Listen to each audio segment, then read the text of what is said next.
Assalamualaikum warahmatullahi wabarakatuh. Hari ini kita bertemu lagi di mata kuliah pengetahuan bisnis pertemuan ke-12, dan izinkan saya untuk hari ini menjelaskan tentang manajemen sumber daya manusia. Nah, manajemen sumber daya manusia atau manajemen SDM merupakan pengembangan sumber daya manusia yang berfungsi melakukan perencanaan sumber daya manusia, penerapan, perekrutan, pelatihan, pengembangan karir karyawan atau pegawai, serta melakukan inisiatif terhadap pengembangan organisasi ataupun perusahaan. Pada dasarnya tidak ada perusahaan yang tidak membutuhkan manajemen SDM ya. Jadi atau istilahnya di perusahaan itu adalah HR atau Human Resource. Nah, bagian Human Resource itulah yang bertanggung jawab untuk mengurus berbagai kebutuhan perusahaan yang terkait dengan SDM. Termasuk di dalamnya itu ada manajemen SDM atau MSDM, sehingga semua kegiatan atau pekerjaan itu berjalan dengan lancar dan lebih efisien. Nah, dalam menjalankan kegiatan, baik itu di organisasi maupun perusahaan, dibutuhkan SDM yang kompeten di bidangnya masing-masing. Nah, dalam menjalankan kegiatan di sebuah perusahaan atau organisasi juga diperlukan manajemen SDM supaya kegiatan yang akan dilaksanakan itu berjalan dengan baik dan mencapai target yang diinginkan. Nah, tantangan tersebut dapat dijawab melalui buku Manajemen Sumber Daya Manusia Membangun Paradigma Baru oleh Dik Sodikin ya. Jadi teman-teman bisa cari itu di Google ataupun di toko buku, ada buku namanya Manajemen Sumber Daya Manusia Membangun Paradigma Baru yang disusun oleh Dik Sodikin, Jaka Permana, Suhenda Adia, yang di dalam pemaparannya itu memberikan suatu gambaran serta pemahaman baru mengenai manajemen SDM. Jadi MSDM itu menjadi salah satu bidang dari manajemen umum seperti manajemen keuangan, manajemen pemasaran, serta manajemen operasi. Nah, manajemen SDM ini menjadi bidang kajian penting dalam perusahaan karena problem yang dihadapi perusahaan itu tidak hanya persoalan tentang bahan mentah, tentang alat kerja, produk, ataupun modal ya, tetapi juga adanya problem sumber daya manusia yang notabene adalah pihak yang menjalankan dan mengelola faktor-faktor produksi sekaligus merupakan tujuan dari kegiatan produksi itu sendiri. Nah, manajemen personalia merupakan perencanaan, pengorganisasian, pengarahan, pengawasan kegiatan pengadaan, pengembangan, pemberian kompensasi, pengintegrasian, pemeliharaan karyawan atau pegawai agar tercapai tujuan individu, organisasi, dan masyarakat. Nah, pernyataan ini pernyataan dari Filippo tersebut menyamakan pengertian manajemen SDM sama dengan manajemen personalia. Nah, dikatakan juga oleh Rifai 2005 adanya manajemen sumber daya manusia itu sangat penting bagi perusahaan dalam mengelola, mengatur, mengurus, dan menggunakan sumber daya manusia. Nah, sehingga bisa berfungsi secara efektif, produktif, serta efisien untuk mencapai suatu tujuan perusahaan. Nah, manajemen sumber daya manusia adalah pendekatan strategis serta berhubungan untuk mengelola aset paling berharga yang dimiliki oleh suatu perusahaan, yaitu orang-orang yang bekerja di dalam suatu perusahaan itu, baik itu secara individu maupun secara tim dalam rangka memberikan kontribusi penuh untuk mencapai visi misi perusahaan. Tetapi dalam pengaplikasian MSDM ini bukan hanya dilakukan di suatu perusahaan aja ya. Nah, dalam sebuah organisasi MSDM juga menjadi aset penting agar tujuan organisasi yang ingin diraih dapat tercapai. Jadi tugas manajemen sumber daya manusia adalah untuk mengelola manusia seefektif mungkin agar diperoleh suatu satuan SDM yang saling memberikan manfaat satu sama lain. Nah, MSDM merupakan bagian dari manajemen umum yang memfokuskan pada sumber daya manusia. Jadi, MSDM sendiri merupakan sebuah bidang studi yang mempelajari gimana sih peranan serta hubungan manusia yang ada dalam membantu mencapai pencapaian tujuan dari suatu organisasi maupun suatu perusahaan. Nah, pada prinsipnya, fungsi manajemen sumber daya manusia ini mencakup beberapa aktivitas yang secara signifikan mempengaruhi keseluruhan area kerja suatu perusahaan yang terdiri dari perencanaan, pengangkatan dan pemberhentian karyawan, pengupahan tunjangan, penilaian kinerja, pengembangan karir, pelatihan dan pengembangan, keselamatan dan kesehatan kerja, penerapan efektivitas hubungan. Adapun fungsi-fungsi dari manajemen ini ya akan saya jelaskan satu persatu. Nah, yang pertama di sini teman-teman bisa lihat, yang pertama adalah perencanaan sumber daya manusia. Nah, Mondino dan Premox menyebutkan bahwa perencanaan sumber daya manusia itu merupakan proses pengkajian dan penelaahan kebutuhan sumber daya manusia secara sistematis untuk memastikan bahwa sejumlah karyawan yang dibutuhkan itu sesuai dengan persyaratan keahlian yang telah ditentukan dan tersedia pada saat diperlukan. Nah, fungsi dari perencanaan SDM ini meliputi beberapa kegiatan, diantaranya ada analisis jabatan dalam perusahaan untuk menentukan tugas, tujuan, keahlian, pengetahuan, serta kemampuan yang dibutuhkan. Lalu ada juga perencanaan dan peramalan permintaan tenaga kerja perusahaan, baik itu dalam jangka pendek maupun jangka panjang.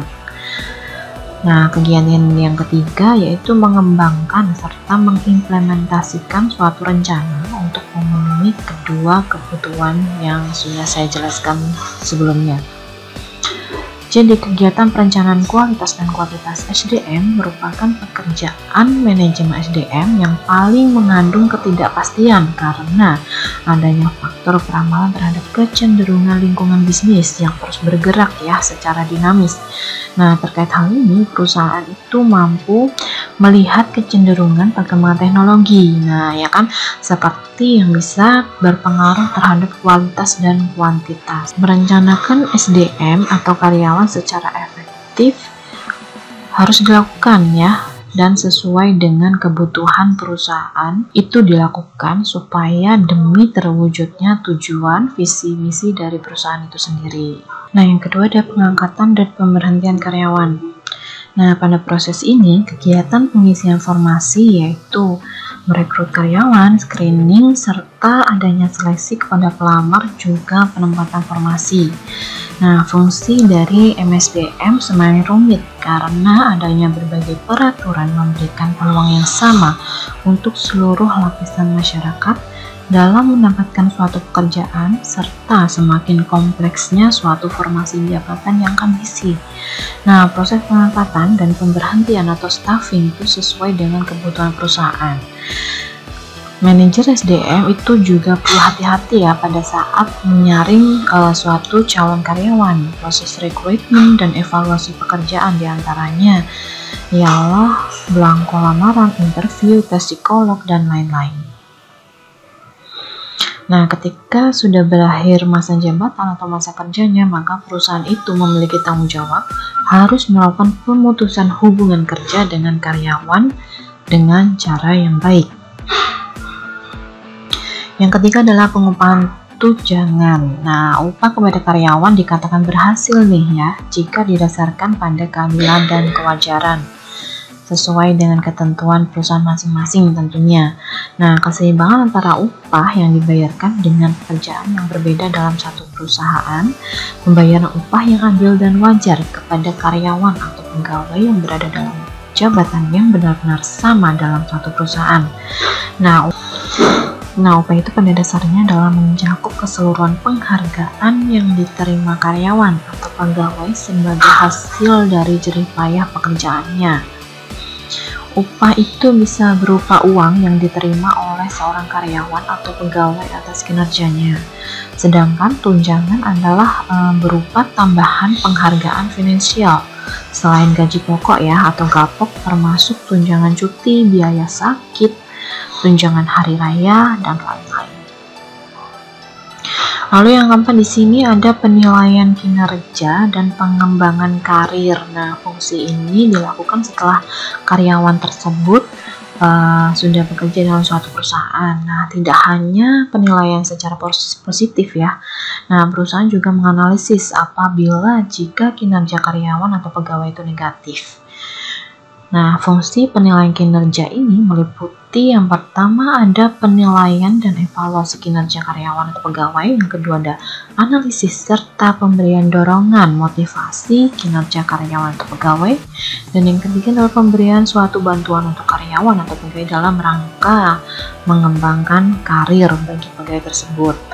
Nah, penilaian kinerja terhadap karyawan atau pegawai ini untuk menentukan nih ya, seberapa pantas sih penghargaan yang diberikan untuk karyawan atas kinerjanya, sehingga bisa digunakan untuk acuan pengembangan karir bagi karyawan yang lain. Nah, apabila perusahaan membantu karyawan atau pegawainya dalam mengembangkan karir atau pengembangan karir, maka keinginan karyawan untuk berpindah ke tempat kerja yang lain itu semakin minim ya. Hal ini bisa mempertahankan karyawan yang memiliki loyalitas dan komitmen tinggi terhadap suatu perusahaan atau organisasi tersebut. Yang kelima adalah pelatihan dan pengembangan. Nah, perusahaan dapat melatih karyawannya serta mengembangkan melalui prosedur formal ya, maupun informal. Prosedur formal ini bisa dilakukan dengan pengenalan jabatan baru atau sebagai alat untuk mengikuti perubahan secara teknologis. Nah, sedangkan prosedur secara informal ya bisa berlangsung di tempat kerja dan diadministrasikan oleh karyawan yang senior. Nah, artinya bidang SDM dapat memberikan pelatihan, misalkan ya, kursus, workshop, seminar ya, serta mengkoordinir peluang-peluang yang ada di perusahaan dengan perencanaan karir karyawan atau pegawai tersebut. Pelatihan dan pengembangan ini meliputi kegiatan seperti adanya perancangan serta penerapan program-program pelatihan beserta program evaluasinya. Tuh. Yang keenam ada keselamatan dan kesehatan kerja nih ya. Nah, pada proses keenam ini adalah manajemen SDM yang berfokus pada perancangan dan penerapan manajemen keselamatan serta kesehatan kerja suatu pegawai. Lalu ada penerapan program motivasi karyawan atau pegawai, penyusunan strategi, mengatasi konflik di perusahaan, dan perhitungan tingkat produktivitas suatu perusahaan. Nah ya, untuk meningkatkan produktivitas di suatu perusahaan, tentu saja harus melakukan proses integrasi yang menghasilkan suatu rekonsiliasi antara beberapa kepentingan yang memadai. Nah, sehingga tercapai adanya peningkatan serta perbaikan kualitas fisik dan non-fisik di lingkungan kerja. Lalu yang ketujuh adalah penerapan efektivitas hubungan kerja ya. Nah, pada fungsi ketujuh ini ya, suatu perusahaan itu harus mampu membuat standar nih gimana hubungan kerja yang efektif dan efisien itu dapat diimplementasikan. Nah, kegiatan ini bisa dilakukan diantaranya yang pertama di antara para pegawai itu saling menghormati hak-hak antara karyawan atau pegawai ya. Yang kedua, menetapkan prosedur gimana keluhan pekerja itu bisa tersampaikan. Dan yang ketiga, melakukan kegiatan penelitian mengenai manajemen sumber daya manusia di perusahaan tersebut. Nah, apabila perusahaan itu tidak berhati-hati nih dalam menangani setiap problem atau hak-hak karyawan atau pegawai, maka bisa muncul adanya aksi-aksi protes ya, seperti yang teman-teman bisa lihat di televisi ataupun di lingkungan teman-teman, yaitu adalah adanya demo ya di beberapa perusahaan di Indonesia. Nah, selanjutnya di sini teman-teman bisa lihat tujuan manajemen SDM. Tujuan manajemen SDM pada masing-masing perusahaan itu bersifat variatif ya. Menurut Ulrich dan Lake pada tahun 1990, sistem manajemen sumber daya manusia itu dapat menjadi sumber kapabilitas suatu perusahaan yang memungkinkan perusahaan itu untuk terus belajar memperagakan peluang yang baru. Nah, tidak hanya itu, tujuan selanjutnya adalah menerapkan dan menjaga semua kebijakan serta prosedur SDM yang memungkinkan perusahaan itu mampu mencapai tujuannya. Peranan adanya MSDM sendiri secara garis besar adalah untuk mencapai tujuan perusahaan, di mana hal tersebut melibatkan tenaga kerja manusia yang ada di dalamnya, ya, yang bukan dia itu hanya cakap, terampil, tetapi SDM itu harus memiliki kemauan serta kesungguhan dalam bekerja secara efektif dan efisien.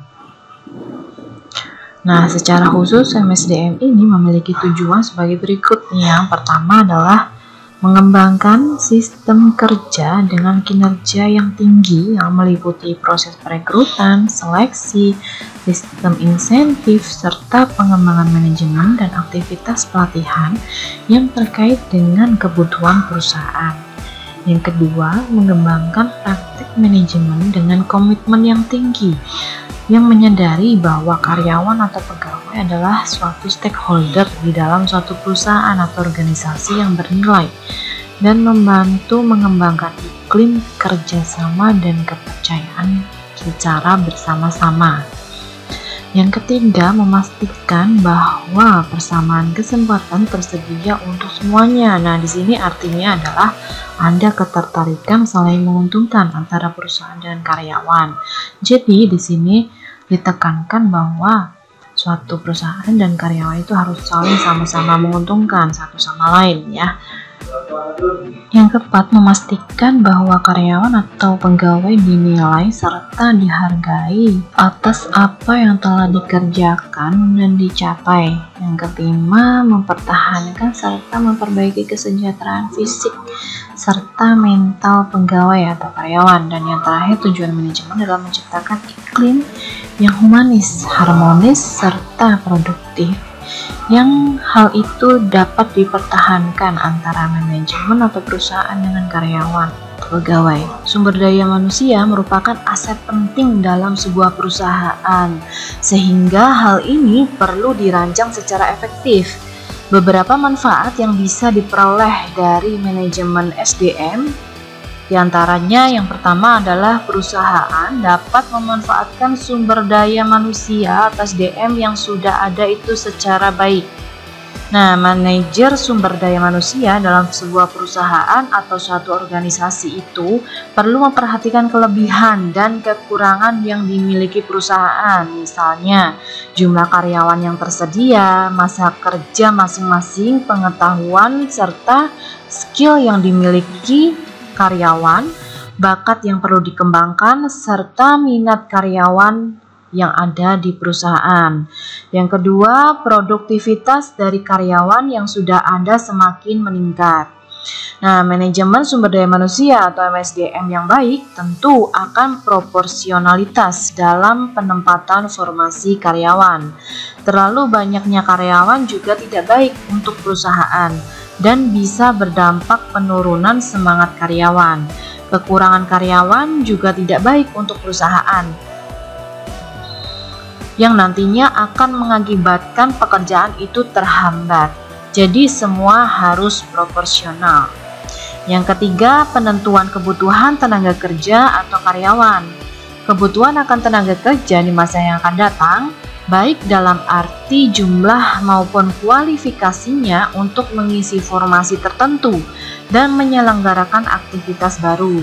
Perusahaan yang sudah besar perlu memiliki perencanaan yang strategis, pemanfaatan serta kebutuhan sumber daya manusia pada masa mendatang bisa meliputi misalnya jumlah karyawan yang dipromosikan menduduki jabatan yang lebih tinggi, beberapa lowongan yang kosong, jumlah karyawan yang dibutuhkan dalam waktu tertentu, hingga jumlah kebutuhan pegawai yang berkualitas. Yang keempat, penanganan informasi ketenaga kerjaan. Penanganan informasi sumber daya manusia yang dimiliki itu bisa meliputi masa kerja setiap karyawan, status perkawinan, jumlah penghasilan, tunjangan, pendidikan dan pelatihan yang pernah ditempuh, keterampilan khusus yang dimiliki setiap karyawan, jabatan yang pernah diduduki, dan lain-lain. Dan yang terakhir, manfaat dari manajemen SDM ini adalah penelitian. Sebelum melakukan perencanaan, maka diperlukan adanya penelitian.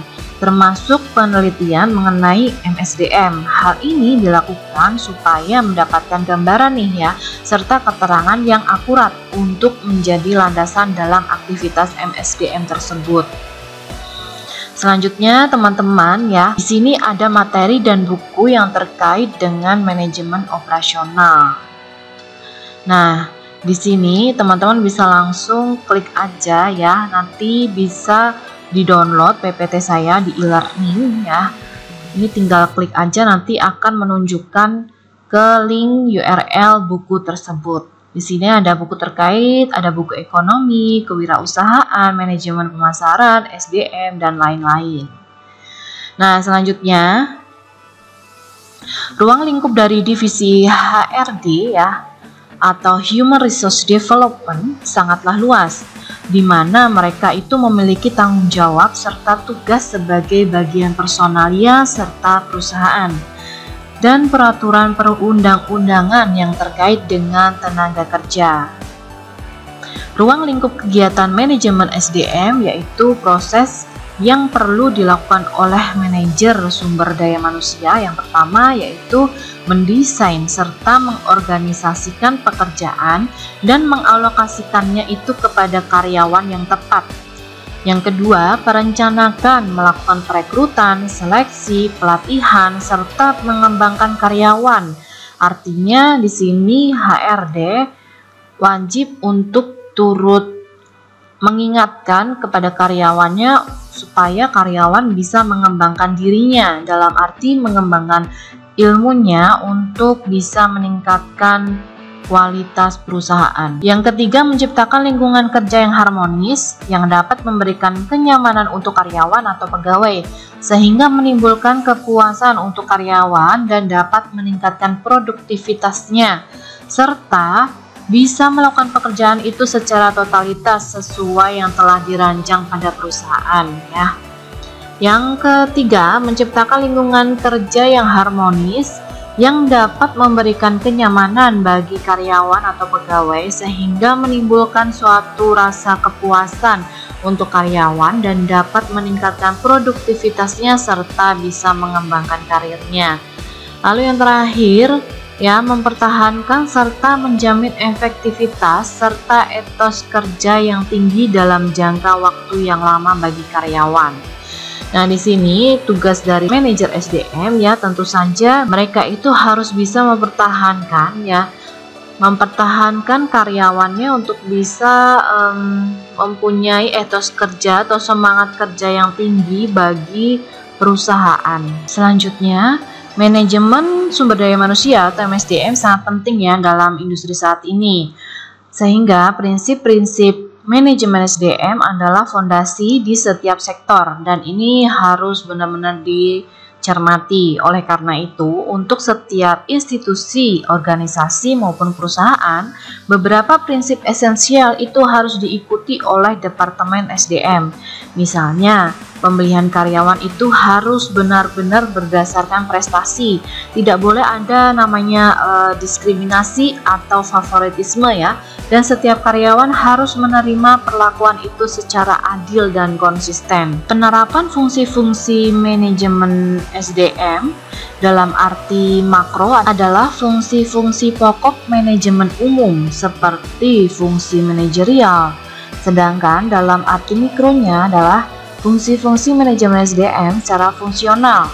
Nah, perbedaannya di sini adalah dilakukan bukan oleh manajer organisasi swasta biasa, tetapi oleh badan-badan pemerintah yang diserai tugas dalam pengelolaan SDM. Di Indonesia sendiri, Badan Pengelola SDM terdiri dari Departemen Tenaga Kerja beserta seluruh instansi vertikal, badan perencanaan departemen, dan lembaga non-departemen lain yang terkait. Pada tingkat mikro, fungsi-fungsi manajemen SDM tidak semuanya itu dapat dipakai sepenuhnya pada suatu organisasi maupun lembaga. Nah, dengan demikian, SDM yang telah terikat pada suatu kontrak kerja atau telah berhubungan kerja dengan suatu organisasi berdasarkan suatu kerjasama disebut SDM yang masih bebas. atau belum terikat kontrak kerja atau kerjasama dengan suatu organisasi disebut dengan SDM mikro. Nah, kita langsung masuk aja nih di prinsip manajemen SDM. Yang pertama ya, tangani orang sebagai individu yang utuh. Maksudnya, pertimbangkan seorang karyawan atau pegawai itu sebagai pribadi seutuhnya. Misalnya, kehidupan keluarga seorang karyawan mungkin akan berpengaruh pada kehidupan kerjanya ya. Yang kedua, membuat orang itu merasa berharga dan ada hubungan. Maksudnya di sini adalah orang adalah aset organisasi yang paling berharga. Yang ketiga, perlakukan semua karyawan secara adil. Jadi tidak boleh ada namanya diskriminasi dalam hal jenis kelamin, warna kulit, ras, apalagi agama ya. Misalnya proses seleksi dan penempatan itu harus terrealisasikan atas dasar prinsip kesetaraan kesempatan yang ada di perusahaan. Yang keempat, manajemen SDM tidak bersifat pribadi. Nah, individualitas SDM itu harus terakui dan tidak dapat memiliki perlakuan seperti sumber daya lainnya. Bagaimanapun, orang itu memiliki perasaan dan emosi. Yang kelima, hadiah harus didapatkan bukan untuk diberikan. Nah, imbalan dapat berupa uang atau non-moneter atau pengakuan apresiasi. Dampak jika perusahaan itu memberikan hal tersebut ya, hal itu menjadi hadiah atau sumbangan. Karyawan harus mendapatkan nilai yang baik dulu ya, melalui kerja kerasnya baru mendapatkan suatu hadiah. Yang keenam, berikan informasi yang relevan kepada semua karyawan atau pegawai. Kerahasiaan dapat menimbulkan kebingungan dan kesalahpahaman. Nah, sehingga informasi itu harus transparan dengan semua karyawan atau pegawai. Komitmen karyawan terhadap suatu organisasi maupun perusahaan mulai ketika organisasi atau perusahaan itu memberitahu mereka tentang hal-hal penting seperti adanya pernyataan misi misalnya ya, nilai-nilai yang disayangi ataupun prospek perdagangan itu seperti apa. Yang ketujuh, jangan meremehkan namanya kecerdasan orang. Jadi setiap orang itu memiliki banyak potensi yang positif.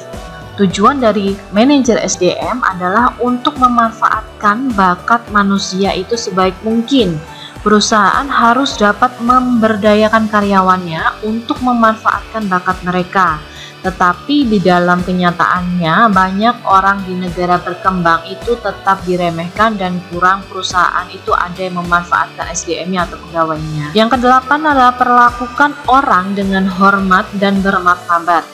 Nah, orang itu berhak ya untuk diperlakukan berbeda dari faktor produksi lainnya, misalnya nih tanah, modal, teknologi dan lain-lain, karena mereka itu lebih tinggi di alam ini, di alam semesta ini ya.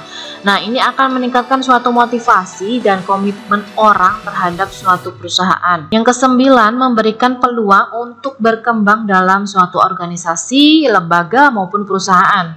Nah, menurut Herzberg, pertumbuhan karyawan merupakan faktor motivasi, sehingga sebuah organisasi berharap seluruh karyawannya itu dapat meningkatkan pengetahuannya, keterampilan, kompetensi, dan lain-lain. Di sini dalam hal yang positif.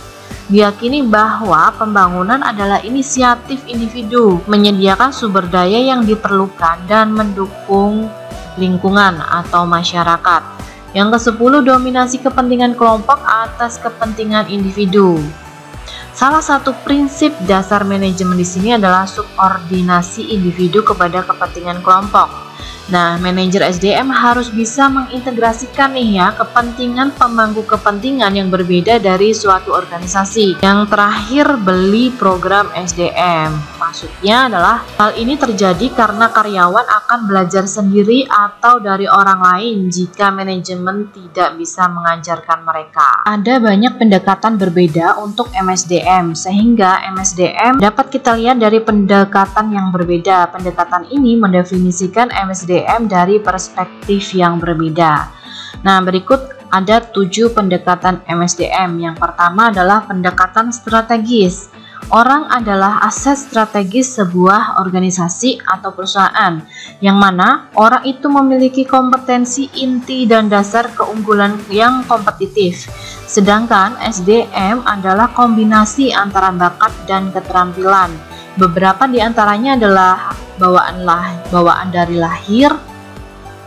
dari lahir dan keterampilan lain yang mereka peroleh melalui pembelajaran dan pendidikan. Pendekatan MSDM strategis berfokus kepada program manajemen orang dan solusi jangka panjang. Hal ini menekankan intervensi pengembangan organisasi, mencapai kesesuaian organisasi karyawan, dan aspek lain yang memastikan karyawan memberikan nilai tambah bagi organisasi atau perusahaan. Yang kedua adalah manajemen atau pendekatan manajemen ya. MSDM adalah bagian dari manajemen umum. Faktanya manajemen tidak lain adalah mengatur orang-orang di tempat kerja. Selanjutnya, manajer di semua tingkatan itu bertanggung jawab untuk mengelola karyawan atau bawahannya. Yang ketiga, pendekatan sumber daya manusia. Manusia adalah makhluk hidup yang memiliki banyak potensi dan kemampuan intelektual. Penting untuk memperlakukan orang itu secara hormat dan bermartabat. Yang keempat adalah pendekatan komoditas. Orang adalah komoditas. Mereka dipandang sebagai roda penggerak mesin di suatu perusahaan. Di samping itu bisa dipekerjakan dan dipecat atau dikeluarkan melalui uang. Sejujurnya uanglah yang paling penting ya di sini.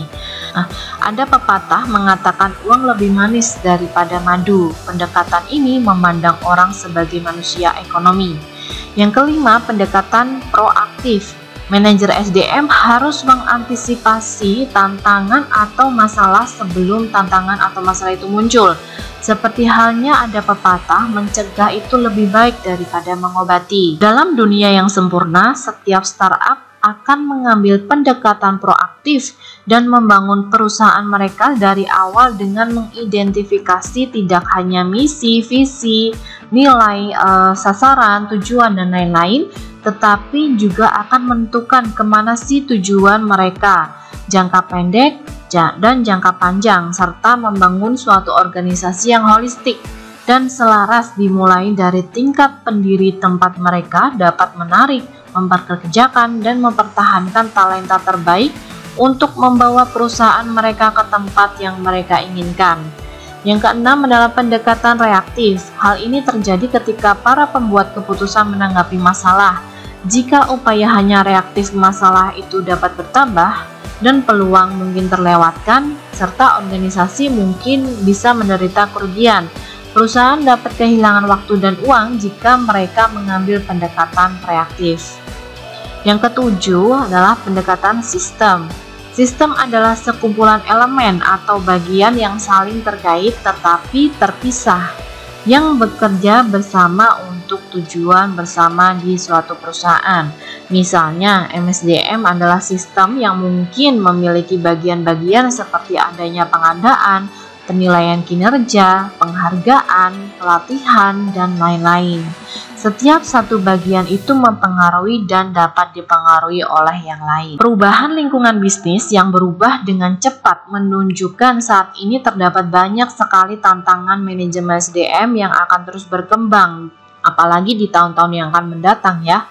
Bidang MSDM ini sedang mengalami transisi karena organisasi itu sendiri sedang berubah. Oleh karena itu, manajer SDM yang menghadapi tantangan ini menggunakan keterampilan dan keahlian kepemimpinan mereka untuk menghindari masalah yang mungkin akan timbul dari tantangan ini.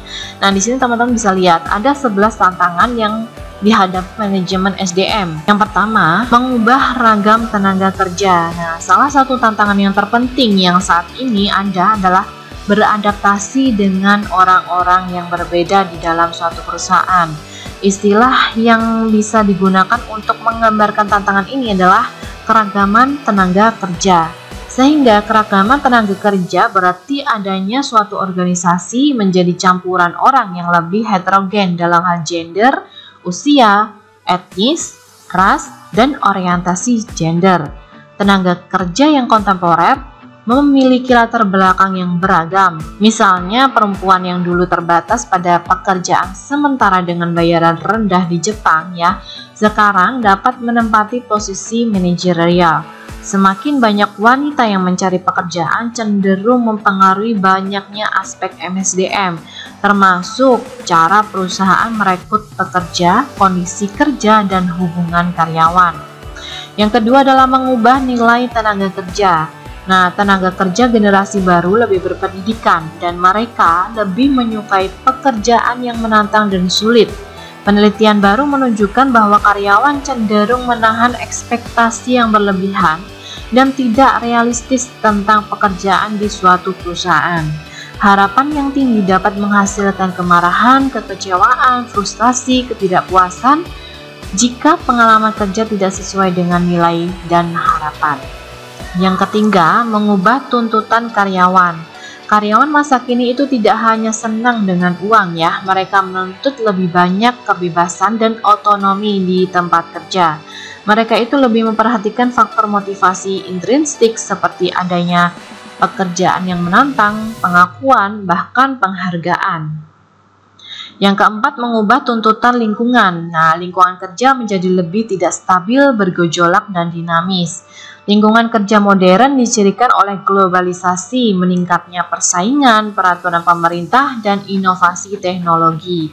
Misalnya, telah diamati bahwa adanya otomatisasi dan manufaktur, berarti bahwa pekerjaan manufaktur pun memerlukan lebih banyak keterampilan membaca, matematika, dan komunikasi daripada yang sebelumnya. Yang kelima adalah pengenalan teknologi baru. Teknologi baru dapat mengarah pada adanya pelatihan atau kebutuhan untuk merekrut pekerja dengan keterampilan khusus. Misalnya, banyak juru ketik sebelumnya itu telah menjadi operator komputer dengan pengenalan sistem komputer untuk penyimpanan, pengambilan, dan penyajian informasi. Telekommuting dan hubungan pelaporan jarak jauh menjadi norma daripada anomali. Jadwal kerja yang fleksibel merupakan cara untuk meningkatkan suatu produktivitas bagi sebagian karyawan. Persaingan dari perusahaan lain untuk pekerja dapat mempengaruhi pasokan tenaga kerja yang tersedia untuk bisnis. Jika pesaing menawarkan upah yang tinggi nih ya kepada karyawannya atau pekerjanya dengan keterampilan khusus, maka bisnis mungkin harus meningkatkan tingkat upahnya untuk merekrut staf yang dibutuhkannya. Yang keenam, mengubah pasar. Perubahan pola pembelian konsumen dapat mempengaruhi permintaan di tenaga kerja. Yang ketujuh, mengubah tujuan bisnis. Nah, nih, tujuan bisnis dapat mempengaruhi permintaan tenaga kerja.